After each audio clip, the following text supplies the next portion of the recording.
तो आज जो शॉर्ट वीडियो हम लेके आने वाले हैं वो वेन डायग्राम या फिर इसे हम वेन आयलर डायग्राम भी कहते हैं।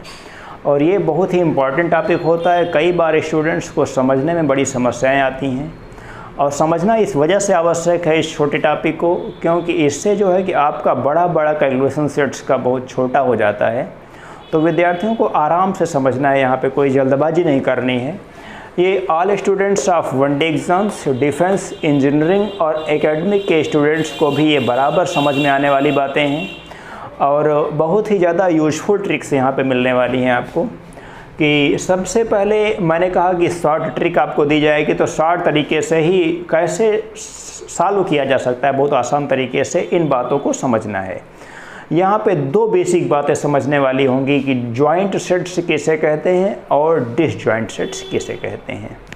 तो बात करने हैं यहाँ पे जॉइंट सेट्स। जैसे इस प्रकार से कुछ बेसिक जानकारी आपको हो सकती है कि ये एक आयत चित्र होता है, यहाँ ये समष्टि समुच्चय यानी कि यूनिवर्सल सेट को रिप्रेजेंट करता है। ये जॉइंट सेट्स होते हैं इस प्रकार, जैसे ये सेट ए हो गया, ये सेट बी हो गया। डिसजॉइंट सेट्स हमारे पास इस प्रकार से हो सकते हैं यहाँ पे, जैसे एक ये सेट है, एक ये सेट है। इस प्रकार से ये सेट ए है, ये सेट बी है, यानी कि कोई भी एलिमेंट कॉमन नहीं है। या फिर डिसजॉइंट सेट्स आपको इस प्रकार से भी बना सकते हैं। आप इसको आप हटा के इस पोजीशन पे भी बना सकते हैं, इसको आप भी कंसीडर कर सकते हैं। ये भी दोनों डिसजॉइंट सेट्स ही कहे जाएंगे, यानी कि ए और बी का कोई भी एलिमेंट यहाँ पे कॉमन नहीं है, तो ये डिसजॉइंट सेट्स कहे जाएंगे। उसके बाद बात करूँगा मैं यहाँ पे union of sets. Union of sets, union क्या होता है? समुच्चयों का यूनियन समझना है यहाँ पे। ये इस प्रकार से एक आयत चित्र होता है, जैसे समष्टि समुच्चय यानी कि यू से रिप्रेजेंट करते हैं। ये सेट ए है और इसी प्रकार से ये सेट बी है। सेट ए और सेट बी को यहाँ पर वृत्ताकार आकृतियों से मैं दिखा रहा हूँ। आप चाहें तो दीर्घ वृत्ताकार या फिर अलग अलग किसी भी बंद आकृति के जरिए दिखा सकते हैं, कोई ऐसी जल्दबाजी नहीं होती है। तो अगर यूनियन दिखाना है तो यूनियन का मतलब होता है कि पूरा रीजन इसका ए और बी का टोटल रीजन इसका कलर्ड किया जाता है इस प्रकार से, इस प्रकार से। ये जो इसका टोटल कलर्ड रीजन होता है ये ए यूनियन बी कहलाता है। इसके बाद मैं बात करूँगी यहाँ पे इंटरसेक्शन ऑफ सेट्स।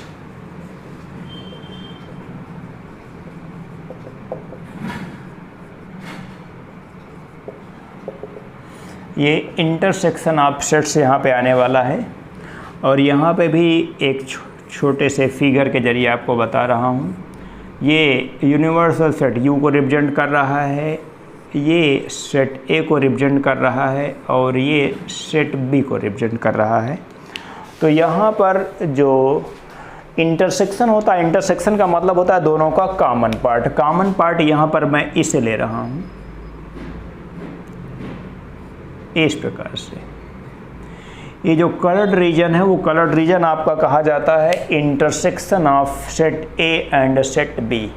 यहाँ पे आपको यूनियन ऑफ सेट्स बताया गया है। आगे हम आपको बताने वाले हैं डिफरेंस ऑफ सेट्स।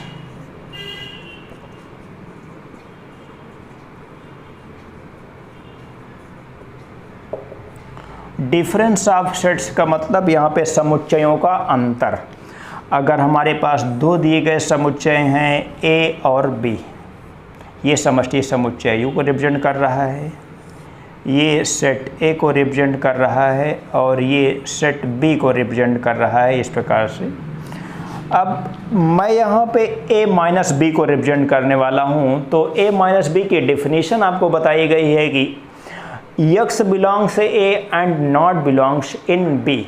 कहने का मतलब केवल ए में बिलोंग करने वाले सारे एलिमेंट्स यहाँ पे ए माइनस बी कहे जाएंगे। ये क्या कहा जा रहा है यहाँ पे? A minus B. अगर हम बी माइनस ए रिप्रेजेंट करना चाहें तो बी माइनस ए हम इस प्रकार से रिप्रेजेंट कर सकते हैं।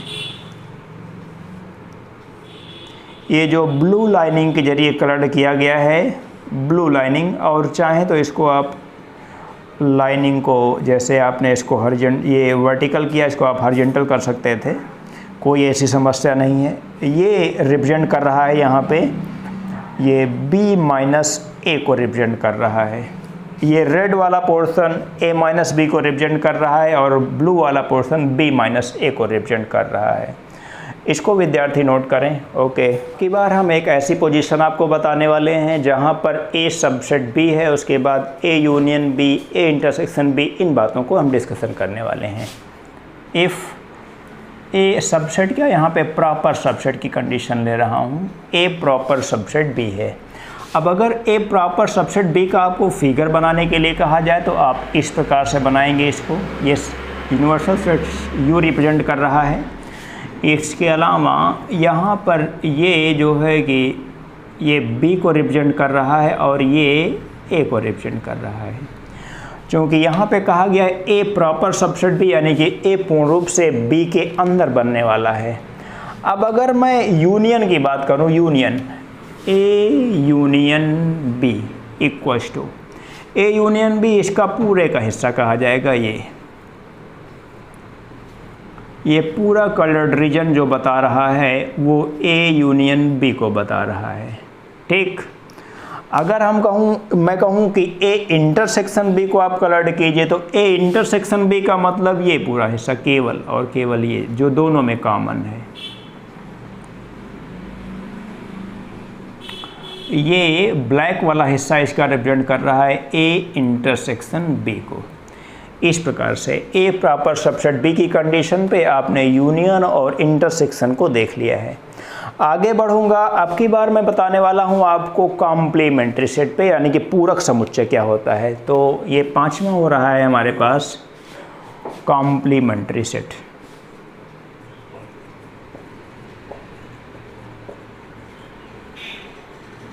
कॉम्प्लीमेंट्री सेट को कैसे रिप्रेजेंट कर रहा हूँ, ध्यान दीजिएगा। ये एक यूनिवर्सल सेट U को रिप्रेजेंट कर रहा है और जैसे ये एक सेट A को रिप्रेजेंट कर रहा है। मैं कहूँ कि A डैश कहाँ पे रिप्रेजेंट हो रहा है, तो A डैश का मतलब जो A में ना हो, यानी कि A से बाहर के सारे एलिमेंट्स जो U में हैं लेकिन A में नहीं हैं, वो सारे एलिमेंट्स यहाँ पर A डैश को रिप्रेजेंट करने वाले हैं। ये सब A डैश को रिप्रेजेंट कर रहा है यहाँ पे। ये पूरा का पूरा हिस्सा जो कि आपके यूनिवर्सल सेट का है, जो A में नहीं है, वो A डैश को रिप्रेजेंट कर रहा है, A डैश। आगे हम सिमेट्रिक डिफरेंस की। सिमेट्रिक डिफरेंस समझना बहुत आसान है स्टूडेंट्स को। यहाँ पे सिमेट्रिक डिफरेंस का फार्मूला फ़िलहाल आपको लिखना चाहता हूँ। a minus B union b minus A होता है, या फिर आप इसको लिख सकते हैं a union b minus a intersection b। दोनों तरीक़ों से समझना बहुत आसान है, लेकिन वेन आरेख से आप कैसे समझते हैं इस चीज़ को भी समझना बहुत आसान है। यहाँ पे ये सेट A मैंने ले लिया और एक छोटा सा सेट यहाँ पे B ले लिया है। ये समष्टि समुच्चय U को रिप्रेजेंट किया मैंने, ये A है। यहाँ पे A सिमेट्रिक डिफरेंस B में अगर मैं इस फार्मूले के बेस पे आपको समझाऊँ तो A यूनियन B से क्या हटा दिया गया है, A इंटरसेक्शन B। कहने का मतलब विद्यार्थी मेरी एक लाइन की परिभाषा को याद रखेंगे कि सिमेट्रिक डिफरेंस का मतलब non common elements. Non common elements यहाँ पे ये हैं जो आपको दिखा रहा हूँ मैं। ये A और B का सिमेट्रिक डिफरेंस कहा जाएगा। ये A और B का सिमेट्रिक डिफरेंस इस प्रकार से।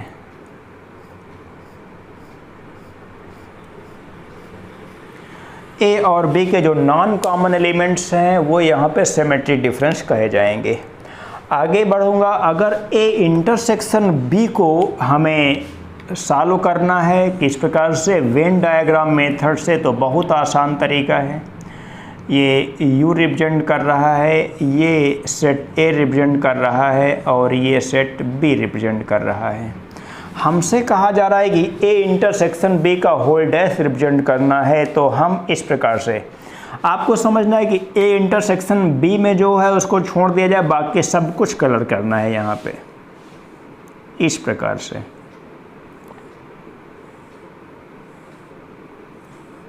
ये जो कलर्ड रीजन है ये A intersection B whole dash को रिप्रेजेंट कर रहा है।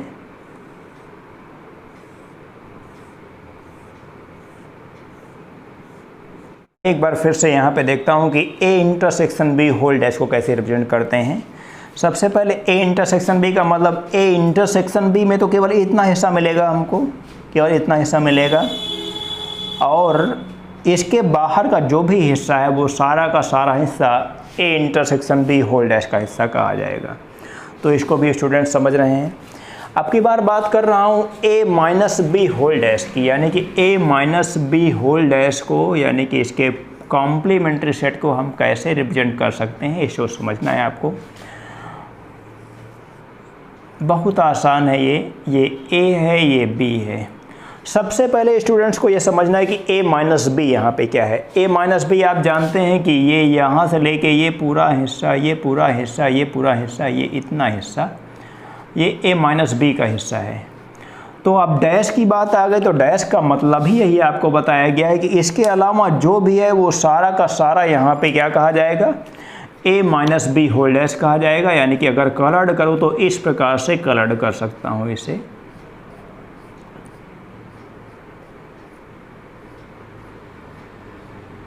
ये जो कलर्डफुल आपको रीजन दिख रहा है ये सारा का सारा हिस्सा यहाँ पे A minus B whole dash को रिप्रेजेंट करेगा इस प्रकार से, ये पूरा हिस्सा। और ये समष्टि समुच्चय U को रिप्रेजेंट कर रहा है, ये ए माइनस बी होल डैश है। बहुत ही इम्पॉर्टेंट क्वेश्चंस में इसका बहुत ज़्यादा रोल रहता है।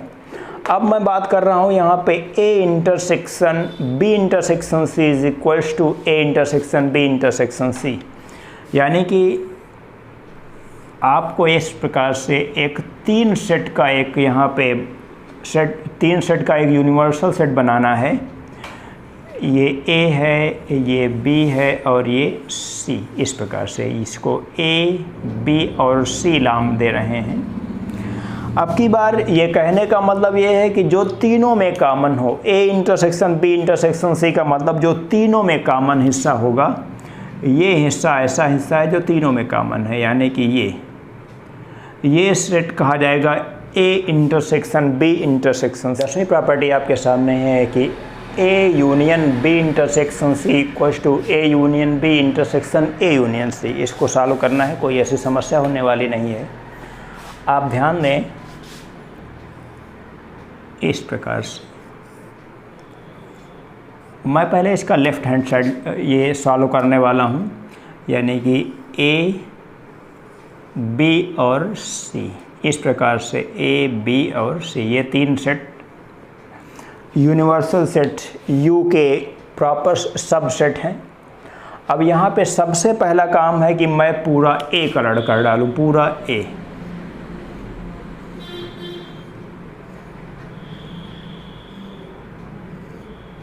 ये पूरा ए कलर कर रहा हूँ।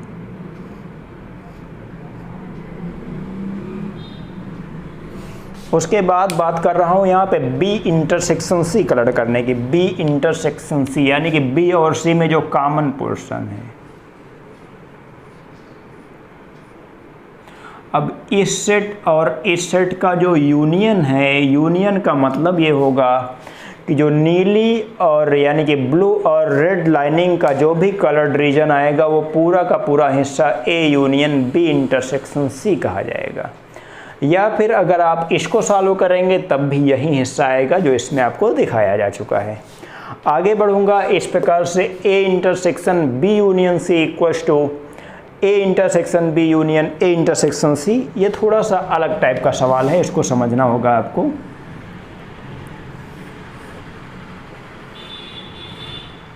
ये U रिप्रेजेंट किया जा रहा है, ये सेट A रिप्रेजेंट हो रहा है यहाँ पे, ये सेट B रिप्रेजेंट हो रहा है और ये सेट C। इस प्रकार से अब की बार सबसे पहली बात करता हूँ, मैं पहले इसको और इसको दोनों साइड को यहाँ पे सॉल्व करने वाला हूँ जिससे कि विद्यार्थी अच्छा कॉन्सेप्ट समझ सकें। यहाँ पे ये U है, ये समष्टि ये समुच्चय U रिप्रेजेंट किया गया है यहाँ पे, इससे A इससे B और इस प्रकार से एक सेट को यहाँ पे C कंसीडर किया गया है। बढ़ूँगा आगे, इस साइड से सबसे पहले ए को कलर करूँगा।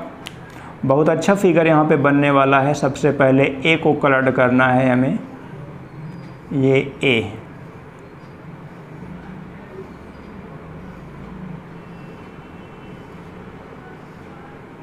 अभी आपने केवल ए कलर किया है। इस बार कलर करने वाला हूँ बी यूनियन सी, यानी कि बी और सी का total portion. B union C इस प्रकार से कलर किया जाएगा, आप देख रहे हैं।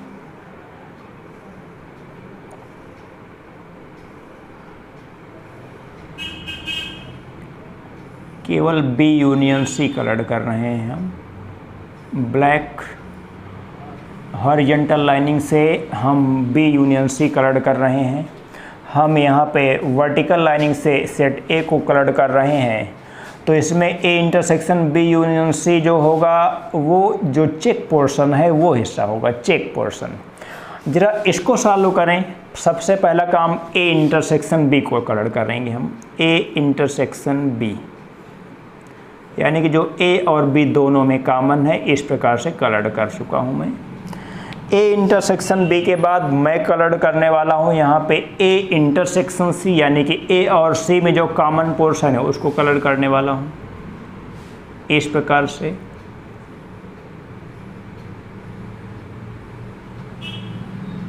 ये यहीं तक केवल आएगा, ए और सी का जो कॉमन पोर्शन है। आप यहाँ पर देखें कि दोनों का यूनियन का मतलब होगा जहाँ पे चेक आया, जहाँ पे सिंगल लाइनिंग आई, वो सारा का सारा पोर्शन इस पूरे सेट को रिप्रेजेंट करने वाला है। आप यहाँ पर देखें कि इसका टोटल चेक पोर्शन, इसका पूरा कलर्ड रीजन दोनों सेम आकृतियों को दिखा रहा है, यानी कि ये दोनों सेट यहाँ पे सेम सेट के एक फार्मूले बन रहे हैं। अगला यहाँ पे a minus B equals to A intersection B dash को रिप्रेजेंट किया गया। तो सबसे पहले यहाँ पे हम दो अलग अलग फिगर के जरिए आपके कॉन्सेप्ट को क्लियर करते हैं। u है, ये सेट a है, यहाँ पर ये सेट b है। a माइनस बी पहले आपको बता चुका हूँ, फिलहाल एक बार फिर से बताता हूँ कि ये a माइनस बी को रिप्रेजेंट कर रहा है। इस प्रकार से यहाँ पर देखते जाएँ, ये a माइनस बी है और यहाँ पर मुझे रिप्रेजेंट करना है ए इंटरसेक्शन बी डैश। ये यू तो है ही, ये ए है, ये बी है, ये ए ये बी आपने कहा। मुझे अब की बार कलर करना है ए इंटरसेक्शन बी डैश, यानी कि सबसे पहले मुझे ए कलर करना है। ए, केवल ए कलर कर रहा हूँ यहाँ पे ऊर्ध्वाधर यानी कि वर्टिकल लाइनिंग के जरिए आपका केवल सेट ए कलर्ड किया गया है। इस प्रकार से पूरा सेट ए यहाँ पे कलर किया जाएगा, ध्यान में रखना है। इस प्रकार से अब की बार मैं कलर कर रहा हूँ वर्टिकल लाइनिंग के जरिए, हॉरिजॉन्टल लाइनिंग के जरिए, यानी कि क्षैतिज रेखाओं के जरिए बी डैश को कलर कर रहा हूँ इस प्रकार से, यानी कि बी को छोड़ दूंगा। बी को छोड़ना है, बाकी सब कुछ कलर करना है। यहाँ पे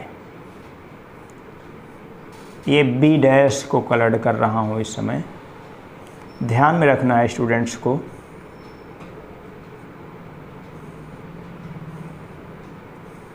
बी डैश यानी कि बी से बाहर का जो भी हिस्सा है वो सारा का सारा हिस्सा यहाँ पे बी डैश कहा जाता है। कोई समस्या नहीं होगी आपको। वेन आरेख आप आज के बाद ये नहीं कहेंगे कि वेन आरेख समझने में समस्या आती है, और वेन आरेख के जरिए आप बड़े बड़े क्वेश्चंस को बिना किसी कैलकुलेशन के सॉल्व कर सकते हैं। इस वजह से ये बहुत आवश्यक है। अभी आप चलने दें इसको बराबर, कोई ऐसी समस्या नहीं है, आप इसको समझते चलें। ए माइनस बी यहाँ पर जो रिप्रेजेंट किया गया है वो केवल कलर्ड रीजन है। यहाँ पे ए इंटरसेक्शन बी डैश, आप समझें कि इंटरसेक्शन का मतलब यहाँ पे क्या होता है। इंटरसेक्शन का मतलब होता है जहाँ पे दोनों सेट का हिस्सा आ जाए, यानी कि पहले ए आपने कलर किया यहाँ पे ऊर्ध्वाधर लाइनिंग के जरिए, फिर आपने बी डैश कलर किया आपने क्षैतिज लाइनिंग के जरिए। इसके बाद जहाँ पे दोनों लाइनिंग, यानी कि ये जो चेक पोर्शन आ गया, ये चेक पोर्शन जो आ रहा है, ये चेक पोर्शन कहा जाएगा ए इंटरसेक्शन बी डैश को रिप्रेजेंट कर रहा है। आप देखेंगे कि इसका जो कलर्ड रीजन है इसके चेक रीजन के बराबर है, यानी कि दोनों सेट यहाँ पे सेम हो गए हैं। अब यहाँ पे मैं पूर्ण रूप से इस टॉपिक को समाप्त करता हूँ। Thank you.